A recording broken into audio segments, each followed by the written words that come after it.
Dios les bendiga, hermanos, en este día. Este, Volvemos, ¿verdad? En el nombre del Señor a las enseñanzas que hemos estado llevando a cabo, hermanos. Una disculpa ahí que la semana pasada no se pudo por la situación de la contingencia, de la inundación y todo eso, pero gracias a Dios, ¿verdad? Estamos aquí de regreso en el nombre de Cristo. Y vamos a continuar, hermanos, con nuestro estudio que hemos estado llevando a cabo del libro de Levítico. Y en este día, hermanos, vamos a ver el capítulo 19 del libro de Levíticos. Habla acerca de las leyes de santidad y de justicia. Son varias mandamientos y enseñanzas que nos da este capítulo 19. La mayoría, hermanos, tienen que ver con leyes morales. Y para recordar, hermanos, un poquito, ¿verdad? Acordémonos que dentro del Antiguo Testamento, hermanos, existen dos tipos de leyes: la ley moral y la ley ritual o ceremonial, que le llamaban.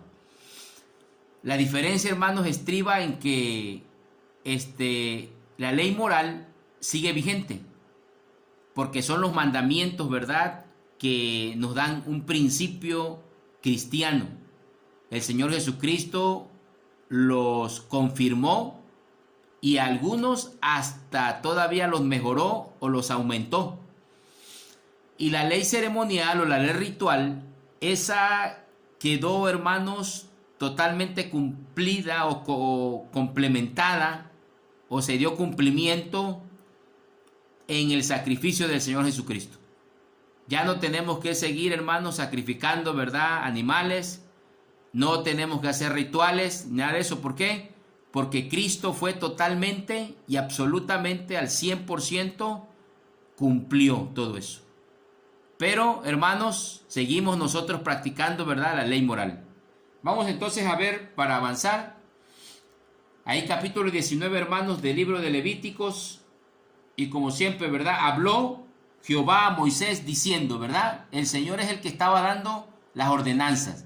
No era idea de Moisés, no era palabra de Moisés, es palabra del Dios Todopoderoso, nuestro Padre Celestial.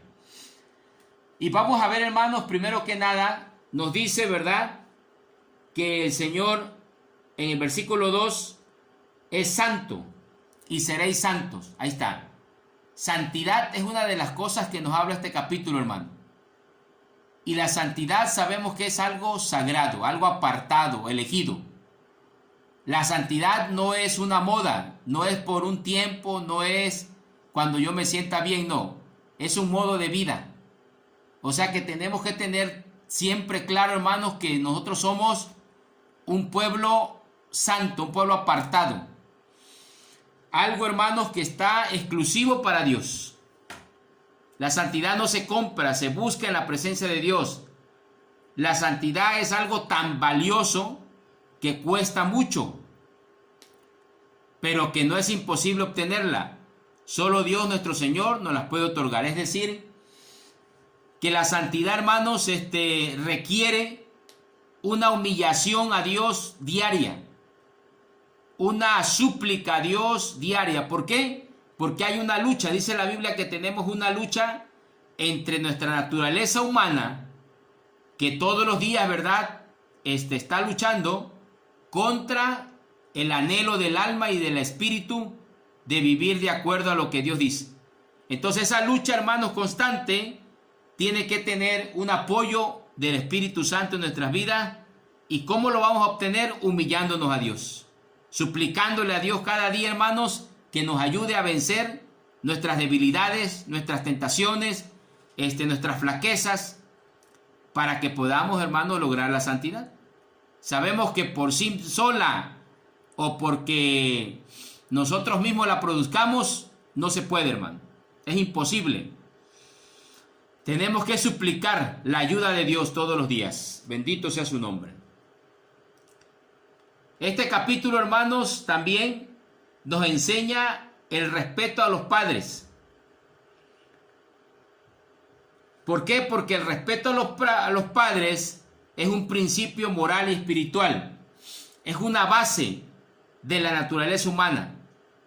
Si nosotros queremos comenzar, ¿verdad?, con algo positivo en la vida, tenemos que comenzar con el respeto, ¿sí? Hay un principio, ¿verdad?, que en México lo conocemos muy bien, ¿verdad?, que nos lo enseñan en la escuela, que es el respeto al derecho ajeno, ¿verdad? Nos ayuda a ¿qué?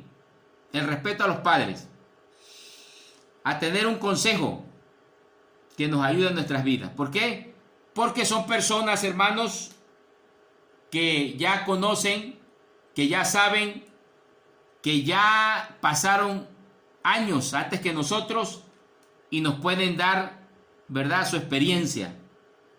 No importa que no hayan tenido una preparación académica grande, pero la preparación de la vida, la experiencia de la vida, nos las pueden transmitir y eso nos puede ayudar mucho. También este capítulo, hermanos, habla acerca de la idolatría.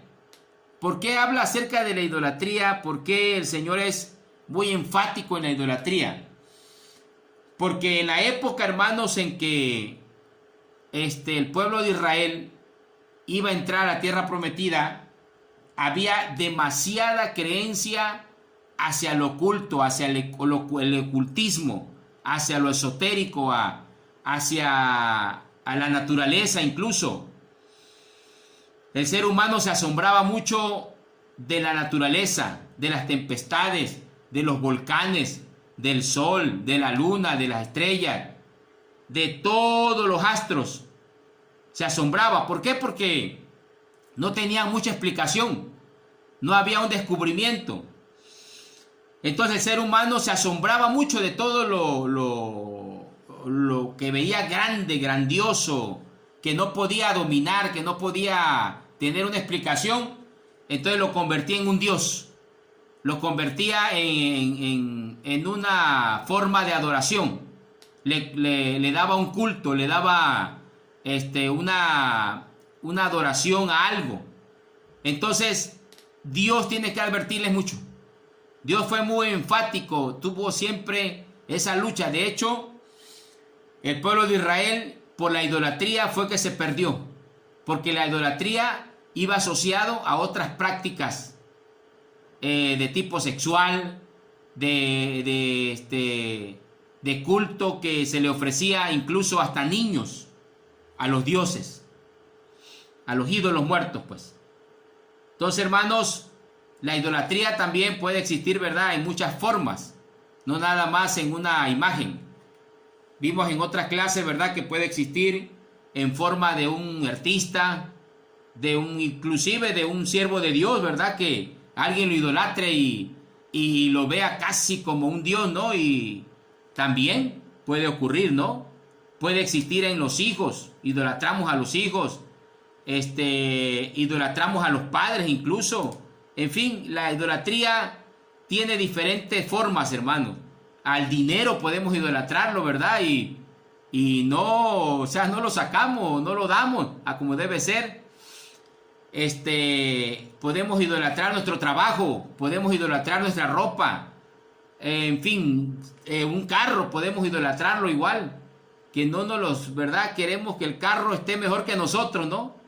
Lo cuidamos más que a nosotros mismos. Entonces, todo, hermanos, puede caer en idolatría. Tenemos que ser sabios, hermanos, y darle la única adoración al que la merece, al Dios Todopoderoso. También este capítulo, hermanos, nos habla acerca del sacrificio de gratitud, que debemos de ser agradecidos, ¿verdad? Agradecido en todo. Ahorita que estoy grabando esta enseñanza, el día de hoy, el Señor en la oración que estuve en la mañana me enseñó eso, la gratitud. Porque ayer me pasaron algunas situaciones que pues a la vista humana no son agradables. Pero hoy en la mañana el Espíritu Santo en la oración de la mañana me estaba hablando de que yo tenía que dar gracias a Dios en todo. Aun cuando no fuera algo agradable, ¿verdad? Y me recordó la palabra, los dos textos de la Biblia, que de hecho ahí en Facebook lo publiqué hoy en la mañana, hermanos, y ahí veo que Dios en todo momento pide que le agradezcamos. Como aquel canto, ¿verdad?, del alfarero. Amén. Aquel canto del alfarero, ¿verdad?, que cuando nos esté moldeando, en lugar de una queja, le hagamos una alabanza de adoración. Aleluya. Bendito sea el Todopoderoso para siempre. A su nombre sea la gloria. Aleluya. Entonces estamos viendo ahí, hermanos, que Dios se agrada, ¿verdad?, de que le demos gracias por todas las cosas que Él nos concede. Aleluya. Bendito sea Dios para siempre. Ser generoso, hermanos, es otra de las cosas, ¿verdad?, que el Señor también nos habla. Que el Señor nos habla en este capítulo 19. Dice que cuando la gente tenía sus cosechas, no rebuscaran, ¿verdad? No recogieran hasta lo más mínimo, sino que lo dejaran para la gente pobre del pueblo. Entonces, la Biblia nos dice que debemos de ser generosos en la medida que podamos, en la forma en que podamos, hermanos. Procuremos compartir lo que Dios nos ha dado. Procuremos apoyar o ayudar en la medida que podamos con otros, porque siempre habrá alguien con más necesidad. Incluso el Señor lo dijo: a los pobres siempre los tendréis entre vosotros. Entonces debemos de aprender a ser generosos, hermano, ¿verdad?, a poder compartir en el nombre del Señor. Aquí la Biblia lo dice. Si usted lee el capítulo 19, va a encontrar que precisamente habla de eso, ¿verdad?, de la cosecha, de que debemos de procurar. Hay veces, ¿verdad?, que a lo mejor pasamos por un crucero y usted tiene una monedita por ahí, un sencillito, pues compártalo, ¿verdad? A lo mejor eso ahí le sobró ese peso, esos 2 pesos, pero otra persona con 1 peso, 2 pesos, ya completó, ¿verdad?, para comprar a lo mejor algo para alimentarse. Entonces aprendamos a ser generosos, hermanos, porque bienaventurado, dice, el que se acuerda del pobre. En el día malo lo librará Jehová. Aleluya. Igual, hermanos, ¿verdad? Aquí nos dice la palabra del Señor: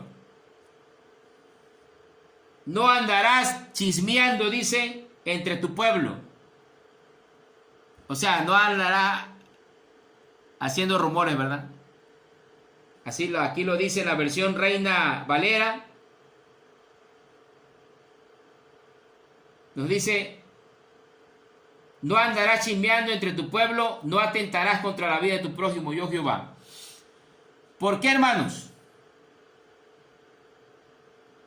Porque siempre podemos, ¿verdad?, provocar algo que sea lamentable.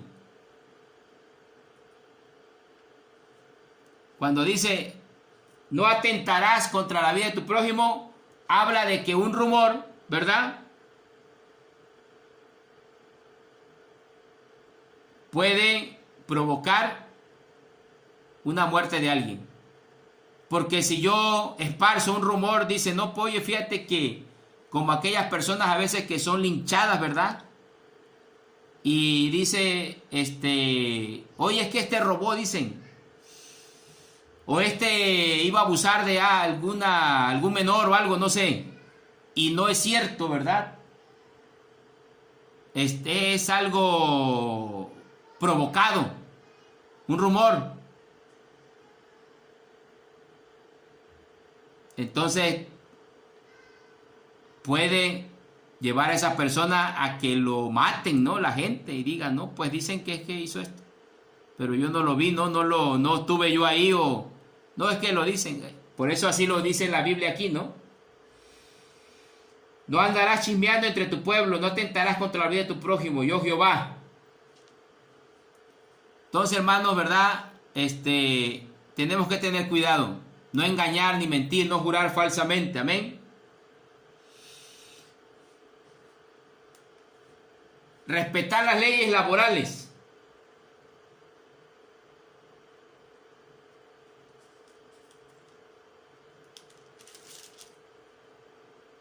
¿Sí?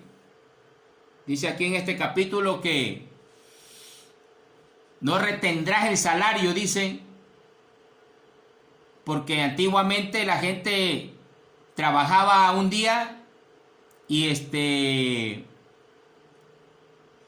era su salario se iba, o sea, ya le pagaban ese día.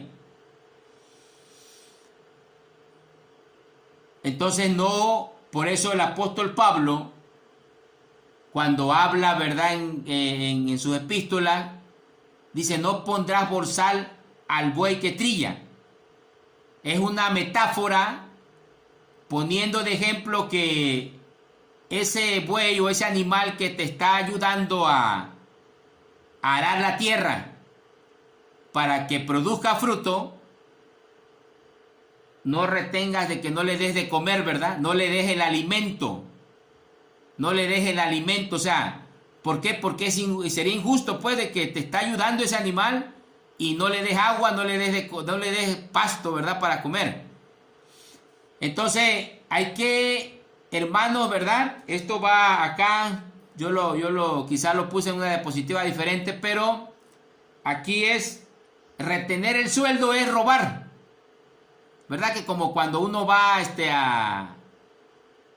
cuando uno va a trabajar y, por ejemplo, alguien no cobra el salario, ¿no? Te dice el patrón, ¿sabe qué? Ya usted trabajó, pero no alcanza nada. ¿Usted cómo se pondría, no?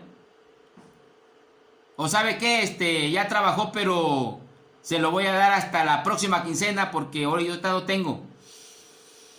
Entonces usted no se sonreiría, ¿verdad? No se alegraría o no le causaría gracia, ¿verdad? Sino diría, óigame, yo tengo también mis compromisos y usted me habló para un trabajo y usted debería de saber, ¿verdad? Que tiene una administración o que tiene que, no, es que mira que lo invertí en mercancía o ¿sabe qué? Yo tuve un problema también y lo tuve que gastar. Dios mío. Precisamente, ¿verdad? Leyendo esta palabra, aunque no quiero que se tome a mal, pero cuando uno está en el ministerio, ¿verdad? Cuando el Señor nos ha llamado a un ministerio y Él ha asignado, ¿verdad?, un sueldo, si podríamos decirlo, un salario, que en este caso, ¿verdad?, los ministros o los pastores que estamos en el ministerio, son los diezmos que el pueblo da, la ofrenda, las primicias.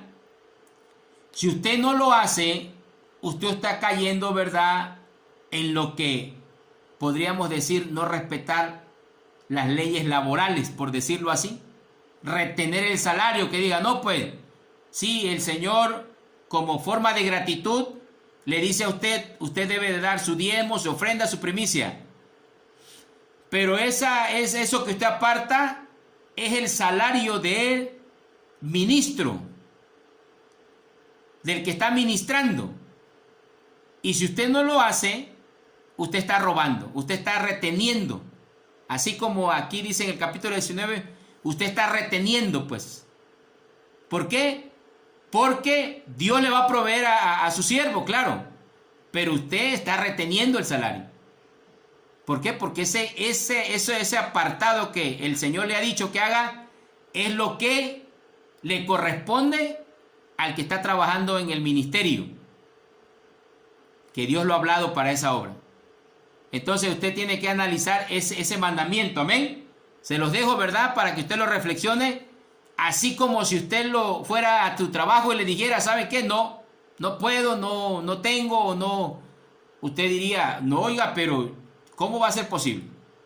Claro que hay una promesa, ¿verdad? Para nosotros es más grandioso porque cuando lo hacemos, al menos yo tengo la experiencia, como lo he estado haciendo mucho tiempo, Dios no me ha desamparado. Pero yo se los dejo, hermanos, de reflexión en su vida espiritual. Aleluya.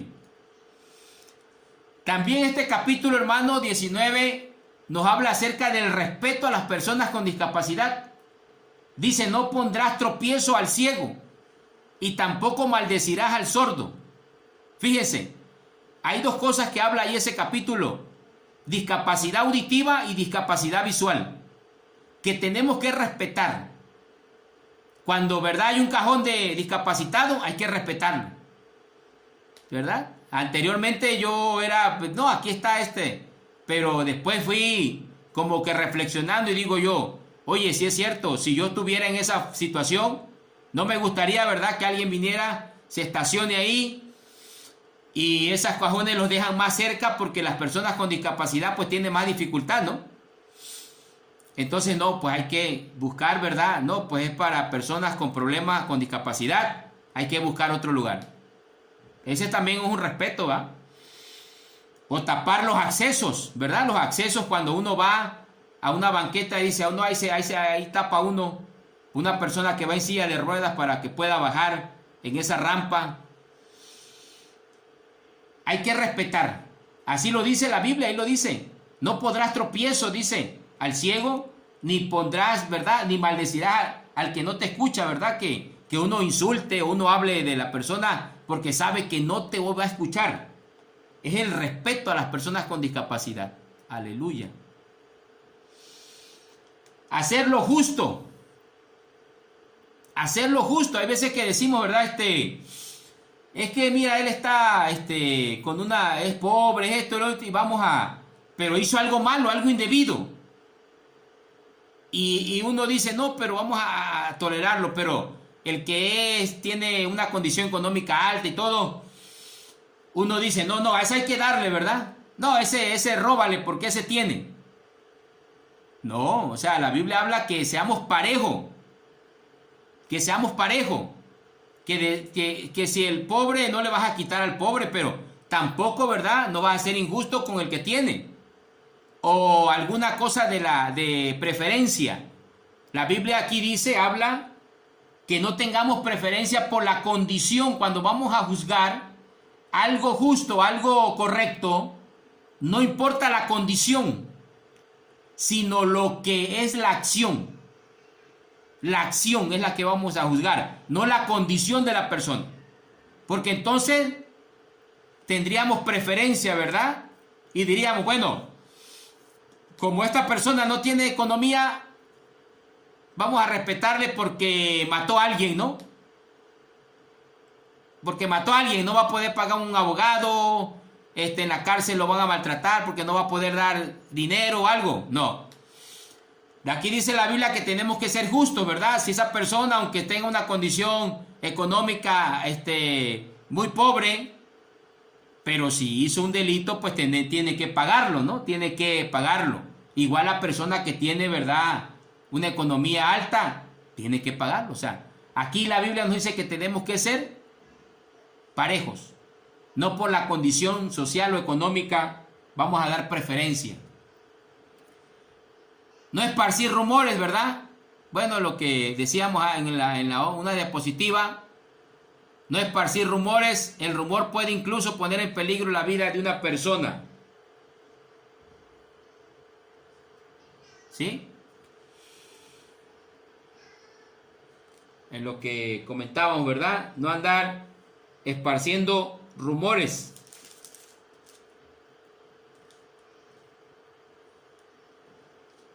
Gloria a Dios, aleluya. No guardar rencor. Hay una frase que leí por allá, dice, yo mejor guardo dinero para unas vacaciones, pero no guardo rencor, dice. ¿Verdad? Una frase, un meme que leí por ahí. No guardar rencor. ¿Para qué guardar cosas que no sirven, verdad?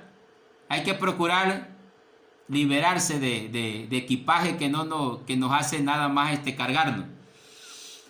No guardar rencor. El rencor perjudica, dice, más al que lo guarda que al que lo recibe. ¿Por qué? Porque prácticamente, ¿verdad?, cuando uno guarda rencor, uno es el que está sintiendo ese sentimiento de coraje, de enojo, e incluso puede llegar hasta el odio. Y a uno lo perjudica más, porque la otra persona a veces ni lo sabe, a veces ni se da por enterado, ¿verdad? Y duerme tranquilo. Entonces vamos a pedir al Señor, ¿verdad?, que nos ayude. Sabemos que como seres humanos a veces se nos dificulta. Se nos dificulta, hermano. La verdad se nos dificulta cuando alguien nos hace algo, ¿no? Cuando alguien nos trata mal o algo así. Y sacarlo se nos dificulta. Pero el Señor nos dice, ¿verdad? Para eso tenemos al Espíritu de Dios, al Espíritu Santo. Para que venga y nos limpie, nos lave, nos purifique, nos ayude a liberarnos de todas esas cargas emocionales. Y entonces, ¿verdad?, vamos a tener más tranquilidad. Es más saludable, ¿verdad? Es más saludable. Se lo digo por experiencia, ¿verdad? Es más saludable cuando sacamos eso, como que nos despreocupamos. Andamos más ligeros, ¿verdad?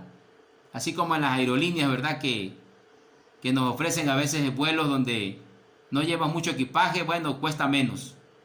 Si llevas más equipaje, cuesta más. Entonces, si nos cargamos menos, nos va a costar menos, yo creo, ¿verdad? Si nos cargamos más, nos va a salir más caro. Entonces, vamos a procurar hacerlo en el nombre del Señor. Respetar la naturaleza, dice que no hagamos hacer mezclas, ¿verdad?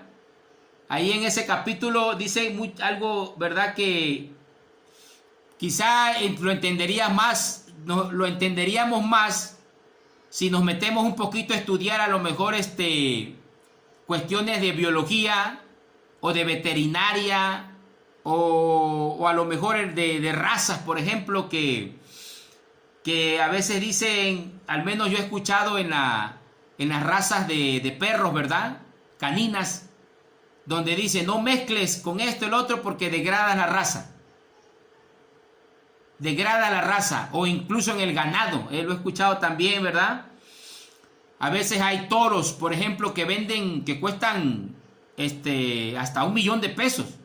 Yo digo, oye, ¿por qué cuesta tanto este animal, no? No, pues porque tiene una calidad, ¿verdad? Una calidad que si lo pones con otra raza, te la va a mejorar. Y entonces cuando se hacen mezclas de razas inferiores, se degrada la raza, así lo dicen, ¿no? Entonces yo considero que a lo mejor el Señor, pensando en eso, ¿verdad?, no les permitió al pueblo de Israel, dice, no mezclen, inclusive en verdad hasta la ropa, decía, ¿verdad?, los hilos, no mezclen, no mezclar, también decía los árboles. Como que había, ¿verdad?, el Señor estaba cuidando que las especies tuvieran su grado alto de pureza, su grado alto de pureza. ¿Por qué? Porque al mezclarlas se degradaban. Entonces había algo así, ¿no? Abstenerse de la fornicación, ¿verdad? Eso ya lo vimos en otra clase, hermanos, en otra clase, que el relacionarse con una persona íntimamente te causa, hermanos, te afecta emocional y sentimentalmente. ¿Por qué? Porque es complicado, ¿verdad? Cuando te relacionas íntimamente con alguien, ya empiezas a sentir, ¿verdad?, un afecto, un cariño, el amor, todo eso. Y si no es la persona adecuada, no es la persona que tú vas a querer hacer, ¿verdad?, un hogar, una familia, una estabilidad, o si hay ya, ¿verdad?, previamente tienes un matrimonio, lo que va a originar, hermanos, es un choque emocional y sentimental. Entonces Dios está cuidando esa parte igual, que te va a hacer fracasar, que te va a hacer llorar, que te va a hacer, en fin, una serie de cosas. Dice, evítalo, ¿verdad? Ahí ese capítulo vuelve a tocar ese tema, ¿verdad? Vuelve a ser incisivo. ¿Por qué? Aparte que les digo que la fornicación y la idolatría estaba muy unida en esa época de de la Biblia, de esa época en la que se escribe el libro de Levíticos. Tener paciencia, ¿verdad? Hay un versículo que nos dice ahí en el capítulo 19 que el fruto de los árboles esperaran el pueblo de Israel a consumirlos, que no lo consumieran en su primer año, ni en su segundo, ni en su tercer año, y que el cuarto año, ¿verdad?, lo consagraran al Señor, o sea, se lo llevaran a los sacerdotes, ¿no?, para consagrarlo. Amén.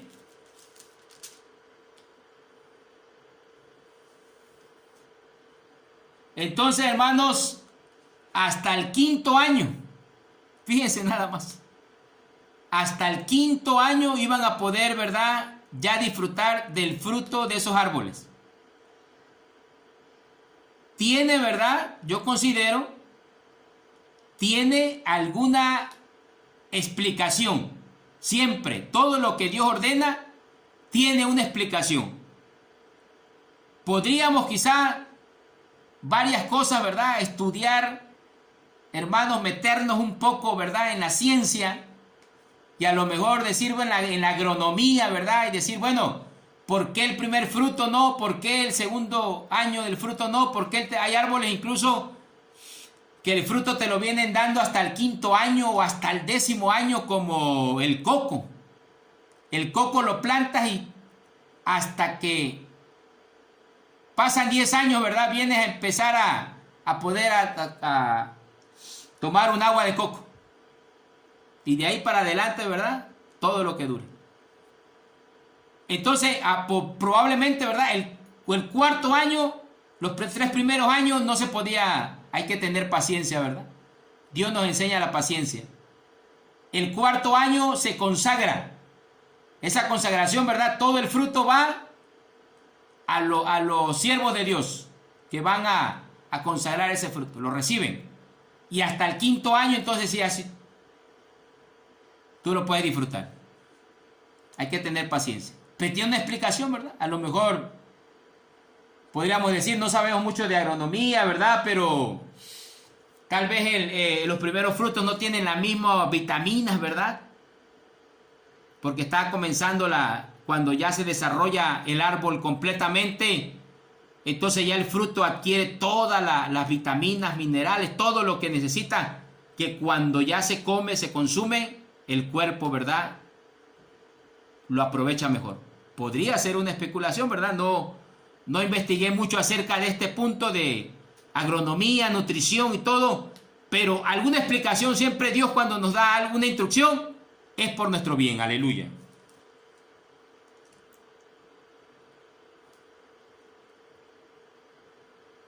Cuidarse, hermanos, de prácticas ocultas, ¿verdad?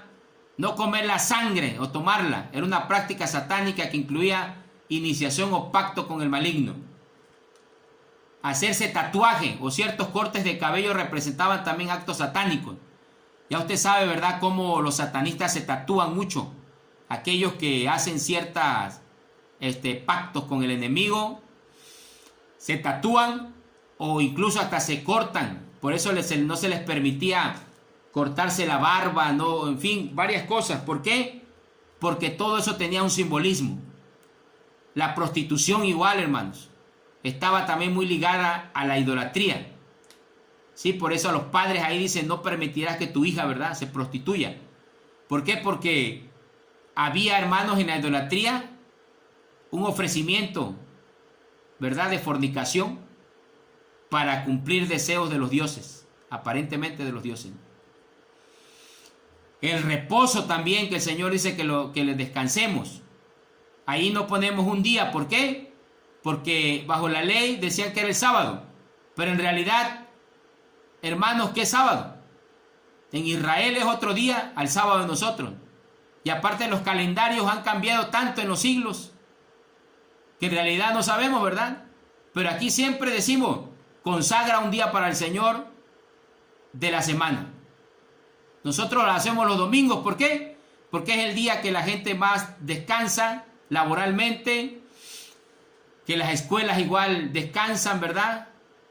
y hay mayor probabilidad de que, pero si tú descansas un lunes, un martes, un miércoles y lo vas a consagrar al Señor, que ese día es tu día de reposo, hermano. También el reposo, ¿verdad? El cuerpo es necesario. El respeto, ¿verdad? Delante de las canas. Ahí está el respeto a las personas de la tercera edad, a los ancianos. Ahí está a los inmigrantes también, ¿verdad? A los extranjeros. También lo dice ese capítulo, el respeto. Aleluya. También no robar, ¿verdad? Si tú tienes un negocio y tienes alterada la balanza, ¿verdad? O el metro. No robar, no robar. Ahí se aplica todo, ¿verdad? Ya les comenté también de lo que al Señor le pertenece. No robarás a Dios. Gloria a Dios. Dios les bendiga, hermanos. Dios les guarde. Adelante en el nombre de Cristo.